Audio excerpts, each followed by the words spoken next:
Hi guys, Grand J here and welcome to another one of our videos. Today we'll be talking about the new Opus V starter decks, so let's get into it. So the first starter deck we'll be talking about is the Final Fantasy XIII Fire and Ice deck that came out. So there are 5 cards in the new starter deck. The first one is Amadar. It's a 4-cost forward at 8,000 power. If your opponent controls any monsters, Amadar gets plus 2,000 power, First Strike, and Brave. When a forward you control is put from the field into a break zone, double the power of Amadar until the end of turn. So this is a very strong forward. Being a 4-cost 10,000 First Strike Brave means that this guy is like an absolute monster to fight. And yeah, so if your opponent controls any monsters, that's when he gets his additional power. That being said though, yeah, like most decks I foresee will be playing at least a couple of monsters simply because a lot of monsters bring a lot of good value and power to the game. So yeah, I think in a lot of cases, Amadar is going to be basically a 10,000 power First Strike Brave forward that cost 4. So this is going to be a very strong forward. And yeah, the previous Amadar in the game wasn't particularly amazing, so there's not going to be really any clashes there. And the second ability of like, yeah, when a forward you control is put from the field into break zone, double the power of Amadar until the end of turn. That makes him absolutely huge. It means he'll just like straight up win any fight, and usually like it can sort of be pseudo used as a defensive combat trick as well. So yeah, so in a situation where your opponent does have stronger forwards than you, if they attack, if you do chump block with one of your small forwards and it dies, now Amadar is like unbelievably strong and your opponent just basically stops attacking there. And the fact that he can gain like Brave as well means that like, yeah, he'll generally be available to defend. And the fact that he's got First Strike means that he'll be able to like kill a lot of attackers if they do party attack into you. So this is a very strong forward and very strong power, but obviously conditional to your opponent having monsters. And yeah, if you can like trigger off certain abilities that sacrifice your forwards, such as using the 2-cost Vivi, you can make your Amadar very strong. So yeah, so this card is actually like a very solid card. Fire is in a very weird space right now of like, we don't really sort of know what to do with the color. So that's sort of like, so it makes it a little bit difficult to sort of really put how good Amadar is. But yeah, I think definitely like in Fire decks, it's worth trying out like one copy of him. In certain matchups where they do have monsters, this is going to be just like a very powerful play in those matchups. Next, we've got Null. We've reviewed this card a little bit earlier in one of our previous videos, but yeah, it's a 4-cost forward at 7,000 power, so it's below the curve. But if you control Sarah, Null gets plus 2,000 power. So yeah, if you really sort of want to focus on Null as being a core part of your deck, then having the Sarah backup is really good. The one that protects your snows. Yeah, also making your Nulls like bigger is also pretty good as well. So for 6 CP, you are able to put Null from the field. Yeah, from the break zone back onto the field. So yeah, so that basically means you're discarding a card and paying 4 CP, put Null back onto the field. So yeah, in terms of the late game, it can sort of hedge up your late game plays, especially if you're in a sort of more top decking situation. You can sort of like always guarantee that you'll have a Null available to put back onto the field, even if you like top deck and you don't have like very many good options. He's always available to you as long as he's in the break zone. So yeah, so this card's an interesting card. Definitely. I feel like there may be an interesting use for him in a fire ice deck, especially in a ice deck that's like very discard heavy. Yeah, any like ice deck where you're using effects that force you and your opponent to discard. Yeah, your opponent will get down to like no cards in hand, but it also penalizes you by you putting yourself down to no cards in hand. But if when you have no cards in hand, you can hedge the risk of your top decking game. As long as you got a Null in your break zone, you can always guarantee of being able to play a relevant forward, no matter what cards you draw. So that's the sort of niche that I think that Null brings to the game. And yeah, so like when I do potentially build that Ice Jesper deck, Null is probably going to be one of those cards I'm going to try experimenting around with.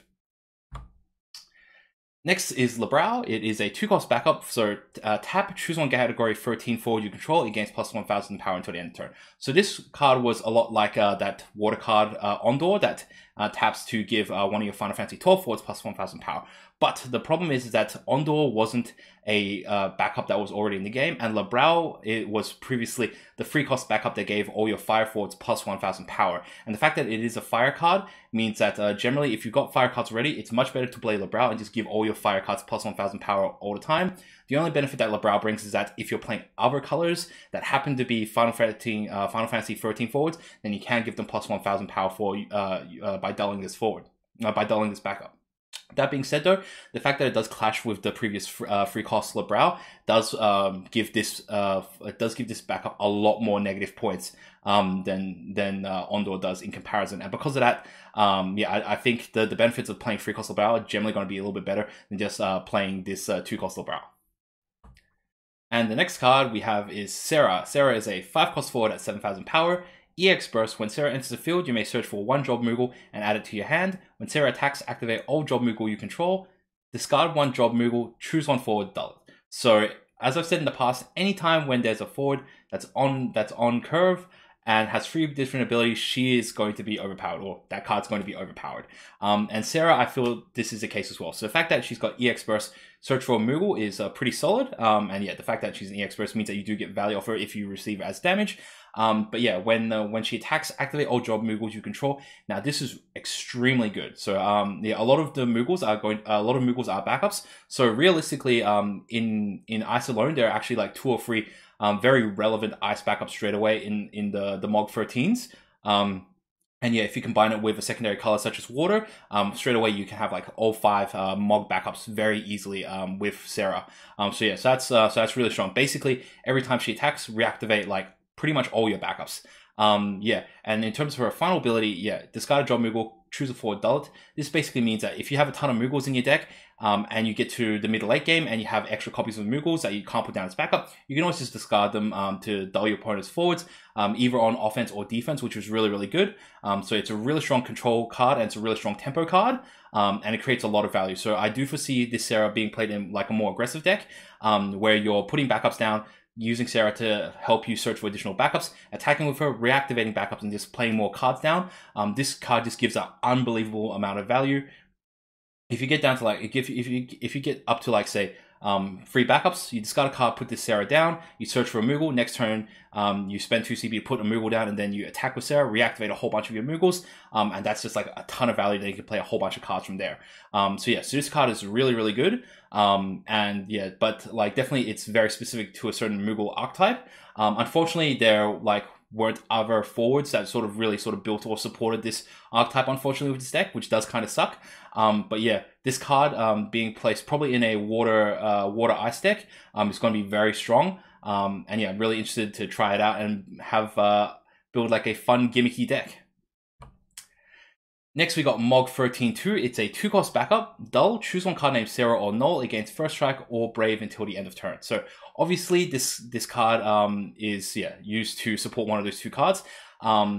Unfortunately, as we said, Null, it gets plus 2,000 power when Sarah's on the field.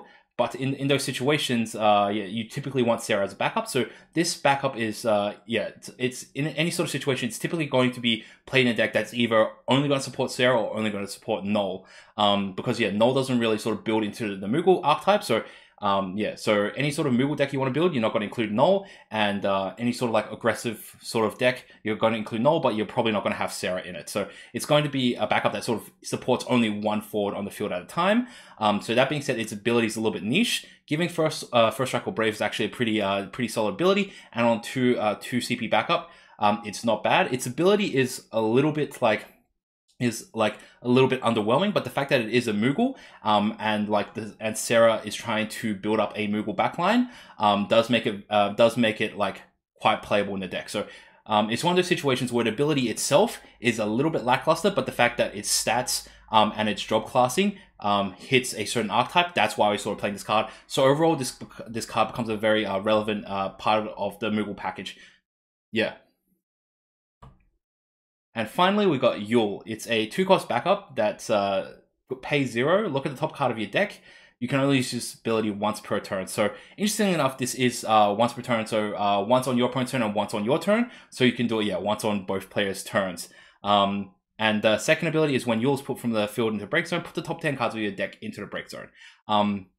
So this is a pretty strong ability in that, knowing what the top card of your deck is pretty good in terms of both being able to predict what you're going to play next, but also it's very relevant in terms of determining how you're going to block with EX Burst. So if you know your top card is going to be EX Burst, you can make a lot more aggressive plays on defense, because you know what you have available for you. So there are times where you hit a certain EX Burst and had you known that was your EX burst, you would have played differently. So Yule is actually a very powerful card in that regard. But Ice doesn't have a lot of super powerful EX bursts. Typically, those are more in water or earth. But definitely, if you were trying to build like a more EX bursty type deck, then yeah, like slotting in a Yule is actually a pretty fun way to get additional value out of those decks. The secondary ability of Yule is kind of more of a drawback. There's not really many situations where you want to get top 10 cards of your deck into Break Zone, especially considering this is one of those games where if your deck does become 0 cards, you do lose the game. So Yule is pretty.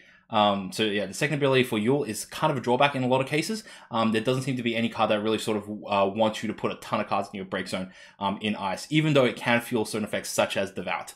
The big thing to note about this card is that if you play it against a wind element mill deck, you probably automatically lose.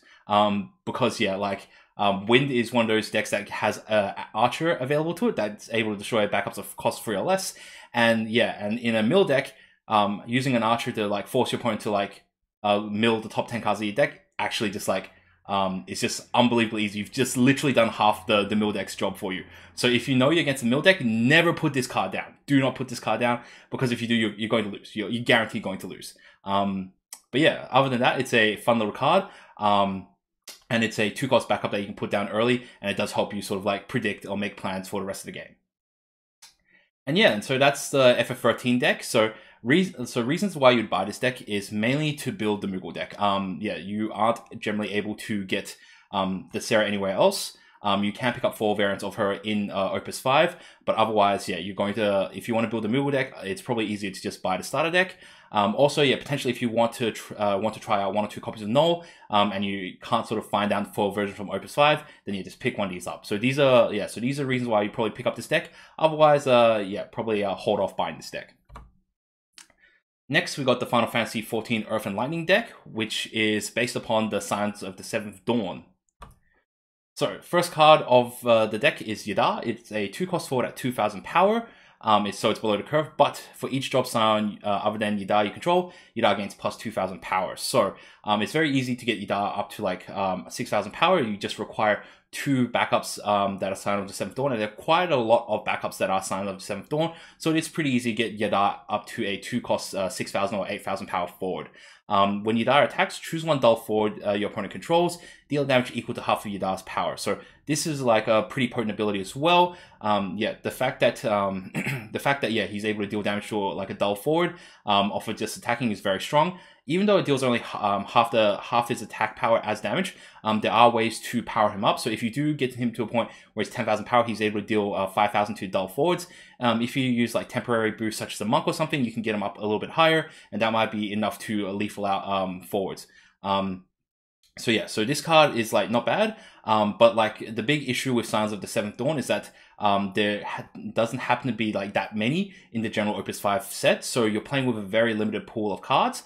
So this whole Sign of the Seventh Dawn archetype is going to be an archetype that we'll have to keep an eye on as the future, when more Signs are released, and potentially that will create this critical mass of having enough cards to create this archetype. But right now you are really sort of limited to the number of cards that are in this job class. Next, we have Papalimo. It's a 3-cost forward at 5,000 power. EX burst. When Papalimo enters the field, you may search your deck for a card named Yada and add it to your hand. If the card named Yada you control deals damage to a forward, increase damage by 2,000 instead. So this is a card that sort of synergizes with Yada, and it's another Sign of the Seventh Dawn, so it does help him get that additional buff. And effectively, you've paid 1 CP for 5,000 power forward, which is actually pretty solid as well as it's got additional additional powers in that it does make your Yada deal additional damage, both from its combat as well as its ability as well. It's a great support card. Definitely, if you're playing Yada and building that Sign of the Seventh Dawn deck, then you're definitely going to have 3 copies of this card as well. Next, we got Minfilia, and this is a card that's on the front of the starter deck. It's a 4-cost backup, EX burst. When Minfilia enters the field, you may search for 1 job Sign of the Seventh Dawn forward and add it to your hand. For Earth Dull, put Minfilia into Break Zone, choose 1 forward your opponent controls, break it. You can only use this ability if you control 5 or more job Sign of the Seventh Dawn. Now, typically, with most categories, you have a free cost backup that searches for any forward of that category. But in this case, yeah, we have a 4-cost backup that searches only for the job Sign of the Seventh Dawn. So it does cost a little bit more, but it's got EX burst, and it's got a very powerful secondary ability in that you can use it to break it to destroy one of your opponent's forwards. So that being said, this is a really strong backup. If you draw it early game, it's great. You can just use it to search out for backups. If you EX burst it, it's great as well. And also, like towards the late game, extra copies of Minfilia aren't dead, so you can always like use this Minfilia's ability, break it, destroy one of your opponent's forward, and then that clears out the Minfilia, so you can play another Minfilia down to search out more forwards. So this is really strong. Yeah, this is the first time we've seen a searcher card that's also got an inherent built-in break ability. One clarification in regards to that ability of you having to control 5 or more job Scion forwards.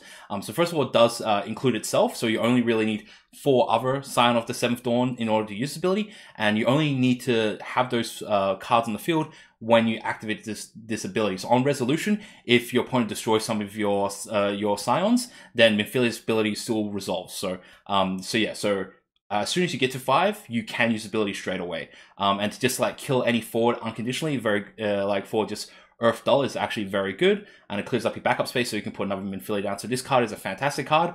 Obviously, the only downside to this card is that you are limited to playing the Scion of the Seventh Dawn deck, and there doesn't happen to be a huge amount of those cards as of yet. Next, we got Alisai, so it's a 4-cost backup. If you control a card named Elfenor, the cost of playing Alisai onto the field is reduced by 1. The job Sign of the Seventh Dawn forwards you control gain haste. So this is a pretty powerful card. So yeah, we've never really had a backup that's just like all your guys of this job just get haste. So like giving you guys haste at no cost is actually really strong. Being a 4-cost backup does make it a little bit pricier, but the fact that if you have Alpha Node on the field, reducing it down to 3 actually make it very, very cost viable. And yeah, the fact that it's got Sign of the Seventh Dawn just like helps with the Scion archetype already. And yeah, because in the set as well, there are cards that search for this card. So yeah, there's a lot of support for this combination. And yeah, so if you're playing Scions, definitely try this card out. And it also allows you to do some interesting things with Yadar. So the fact that Yadar has haste allows you to play Yadar, attack with it straight away. And if you want, you can use Magic Pot to sacrifice it, put another Yadar onto the field, attack again. And then you do get to trigger off its ability of like dealing damage when it attacks. And because the previous Yadar would have dealt some damage to a dull forward, the second Yadar can finish it off. So yeah, so there are great combinations that you can play by having all your guys have haste. And we got the brother, I assume it's a brother. So Alphanor, the brother, is Lightning Dull. Choose 1 active forward, deal it 1000 damage. If you control a job Sign of 7th Dawn forward, deal it 2000 damage instead. So so this is not bad. It seems like there's a lot of Lightning backups that have this like pay 1 or pay Lightning Dull type thing that deals 1000 or like conditionally 2000 as well. Yeah, it's not like a fantastic ability, but it's, yeah, the fact that, you can use it to potentially deal 2000 damage is reasonable, and the fact that it's got Sign of the Seventh Dawn means that its ability might be a little bit under desirable, but the fact that it does fulfill the Sign of the Seventh Dawn archetype is the reason that you'll be playing this card. And being a 2-cost backup, you can just put it down. In a lot of cases, you're just using it more as a resource, but in the rare occasion, you can use it for that damage, and that's just kind of a little bonus for having this card. Next, we got Urianger. It's a 2-cost forward at 2000 power, so it is a little bit below the curve. When Urianger enters the field, choose 1 monster in your break zone. If its cost is equal or less than the number of job Sign of 7th Dawn forwards you control, play it onto the field. Now, this is a very powerful ability. So yeah, like the fact that it only costs 2, and generally you're going to be getting a monster that costs 2 to 3 like cost is actually pretty good. It means that this card like is pretty good value. So it almost kind of pays for itself in the value that it brings. Right now we don't have that many job Sign of 7th Dawn. We've only got 3 in this starter deck, and then we have only 1 in the main set as well. So you're not going to have a lot of forwards. I do know that this one does specify Scion forwards. So the biggest monster you're going to be able to get is a 4-cost monster in an ideal situation. But yeah, even if you're only hitting 3, that's not bad as well. So yeah, so this card like is a good value card, but yeah, until we get more Scions, you're going to be really hard pressed to build a strong deck with the Sign of the 7th Dawns. And so yeah, so like reasons to buy. Basically, unless you're really, really, really eager to try Signs of the Seventh Dawn, I generally wouldn't pick this up right yet. Or like basically because these cards generally aren't useful in any other decks. And right now, just not enough cards have been released to really support this archetype. So yeah, pick it up if you're really like eager. But in general, I think for most people, it's fine just waiting and not picking this one up and picking this one up a little bit later. And finally, we've got the FF12 deck, which is Wind and Water. So this one is all about Sky Pirates. First of all, we have Van. It's a 4-cost forward, 8,000 power. When Van enters the field, activate all job Sky Pirates you control. So that's pretty solid ability. But that being said, though, there aren't that many Sky Pirates in this set. So pretty much like the only like additional Sky Pirate that we've seen like as a forward that we've seen introduced was Fran. So everything else we previously had Balthier as a Sky Pirate. We previously had Van as a Sky Pirate. And yeah, Fran was really the only additional Sky Pirate we got introduced as a forward. In terms of backups, we didn't get any additional Sky Pirates introduced to the game. So you're still very much limited to the pretty much the Sky Pirates that we had previously in the game. So this first ability actually isn't as strong as we originally suspected it would be, simply because there's just not enough Sky Pirates. If there were like much more Sky Pirates backups and forwards, then this ability will be very, very, very strong. But as of right now, similar to Sign of the Seventh Dawn deck, there just doesn't seem to be enough Sky Pirates to really make this ability like overpowered.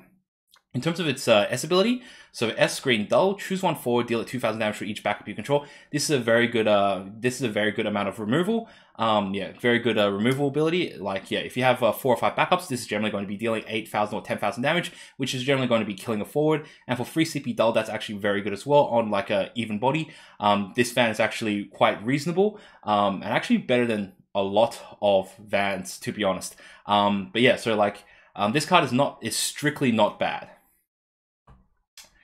Next, we've got Balthier. It's a 3-cost forward at 7,000 power. When Balthier enters the field, reveal the top 5 cards of your deck. Add 1 job Sky Pirate among them to your hand and return the other cards to the bottom of your deck in any order. So yeah, so this becomes effectively a 1 CP 7,000 power forward. So it's really good in terms of its value. But the issue is that it does have to, in order for it to become that value, you have to find a job Sky Pirate in the top 5 cards of your deck. And there aren't that many. So we do have Balthier, Fran,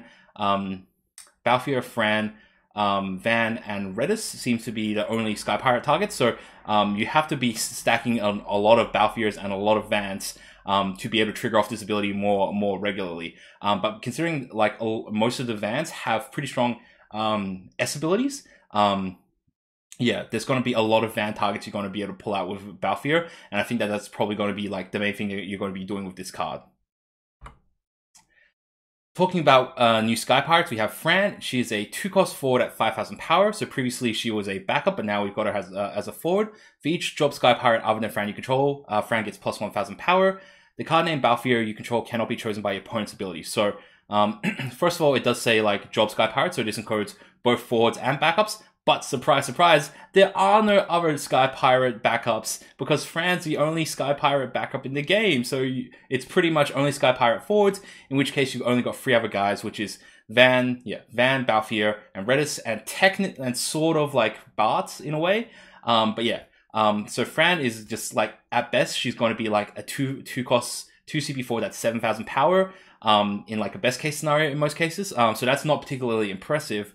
Yeah, and giving your like making it so your Balthier cannot be chosen by your opponent's ability is a nice ability. But having a small forward, yeah, having that ability attached to a small forward means that it's just like find a way to kill your Fran before they kill your Balthier first.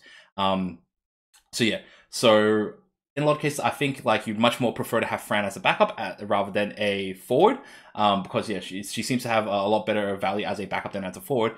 So yeah, it's really sort of difficult to justify playing this card. Next, we've got Ash. She's a 3-cost forward at 7,000 power, so it's the same stats as the previous Ash that we had. When Ash enters the field, if you control a job Sky Pirate, draw 1 card. For Dull, choose 1 job Sky Pirate, activate it. So this is just strictly a value card. So it's yeah. So effectively, again, this card can become a 1 CP forward at 7,000 power because you can draw a card. And the fact that you just draw a card if you control a Sky Pirate, this is very easy to trigger off if you have a Fran as a backup. So yeah, so it's very easy to do, and its ability to just reactivate a Sky Pirate, while it's pretty niche because Balthier like Balthier, Legendary Balthier, and like quite a couple of Vans have the ability to like activate stuff. Ashe doesn't really sort of add much more to that archetype. So yeah, Ashe's ability isn't like something that really the Sky Pirates need. And yeah, all she really does is just give you a cheap body that you can put on the field. And yeah, the big issue is that she there's a much better Ashe. Like the other 3-cost Ashe is just significantly stronger right now. So yeah, so this Ashe is not going to see much play. If she does ever see play in a deck, it's because she's an extra Ashe to use for the Opus 2 Ashe's like S ability.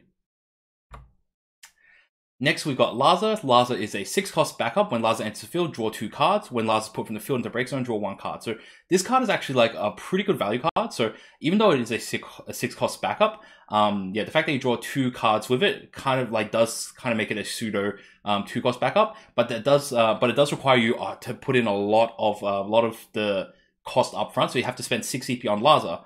In order to get 2 back. So in a situation where you are top decking and you have a smaller hand size, you may not want to sacrifice a large part of your hand in order to put Laza down, even though you're getting 2 cards back. So that makes it a little bit more difficult to sort of put him into play. But he does have an interesting ability of that, yeah, if you do put him, if he does get put from the field in break zone, draw 1 card. So yeah, so if you have certain abilities that do sacrifice your backups, such as if you're playing something like Lulu, or if you're playing something like Delita, or if you're playing something like Feral Chaos, you can get that additional card back as well. So there are some cool, interesting things you can do with it. But yeah, so like generally, like Water has some pretty good backups in terms of like drawing and cycling through cards already. So yeah, so generally Water is not going to need Laza in the decks. But yeah, if there's any reason you ever play Laza, it's generally because you have some sort of ability that can really make use of putting backups into a break zone. And finally, the MVP of this deck, Razzler. It's a 2-cost backup. The card name Ashe you control cannot be broken by opposing summons or abilities that don't deal damage.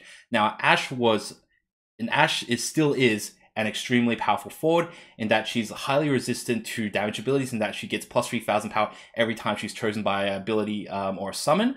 So she's very difficult to kill with damage type abilities. So obviously, like her main weakness was any sort of summon or ability that just can destroy a forward. So Razzler makes it so she can't be destroyed by forwards. So basically, then now, like while you have Razzler on the field, now Ashe can only be destroyed in combat, and Water is very good at fighting. So yeah, so this basically with Razzler on the field, Ashe becomes unbelievably difficult to kill, and if you have Vossler as well on top to protect Ashe, she's just extremely difficult to deal with, and inherently she's got an ability that reactivates her, so even dulling her doesn't really help. So yeah, so this is a very powerful card, and this is a card that I really want to try out, combining it in with like the ultimate Ashe deck, and really sort of seeing how that goes. And that's it. So yeah, reasons to buy the FF12 deck, Razzler. That's pretty much it. So if you want to play Ashe, then Razzler is the reason why you're buying this deck, to get free copies of him so you can build the deck. Yeah, if you really want to really want to make Sky Pirates work, then buy this deck, but you're really not adding that much. You're getting 1 Van and you're getting a Balthier, and pretty much that's all you're buying the star deck for. But yeah, but if you want like to have casual fun, definitely pick it up. Try Sky Pirates, see if that sort of can add to your deck, and it might be just what you need to like take your Opus 2 Sky Pirates deck to the next level. So yeah, so that's it for today's video. Thanks a lot for watching, guys. I hope you guys enjoyed it. Yeah, if you have any feedback, comments, or any ideas or thoughts, do let me know. If you have any suggestions for things, for videos that you want me to put up, do put them in the comment section below. I do try to respond to as many of you guys as possible, and I do get a lot of my ideas from you guys. So yeah, do let me know your thoughts. If you enjoyed this video, please thumbs up and subscribe. Until next time, Grand J out.